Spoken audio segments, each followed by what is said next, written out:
Small and medium-sized manufacturers should go about tracking these key performance metrics by having 3 key areas in place for the business.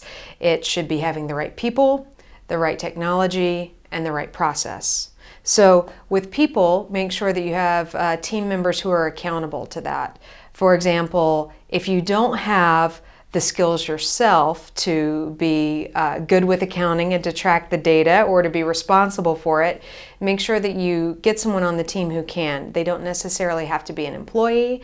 They can be an outsourced person, but they need to be someone who is tasked with being responsible for that metric.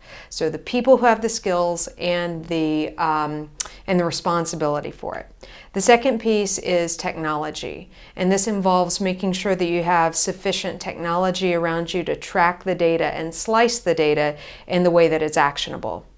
So when you look at metrics, it's not good enough to simply look at the gross margin for the company as a whole, because you really need to focus on the metrics for each particular business center and also the SKU level data.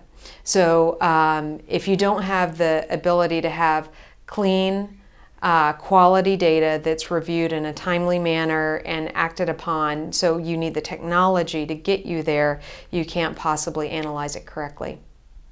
And then the third piece is your process. So making sure that you have standard operating procedures that support the kind of metrics that you want to measure. A great example of this is inventory. So the idea of counting inventory on a monthly basis, it's a simple idea, but you would be surprised how many times the execution is lacking. So it's simple things like, for example, having a dedicated process where there are multiple people involved and they're going to count from shelf to sheet if you have physical items. Just some of these basic tenets that are outlined and everyone knows how to do it. Those are simple ways that you can make sure that you're implementing the tracking of the key performance metrics.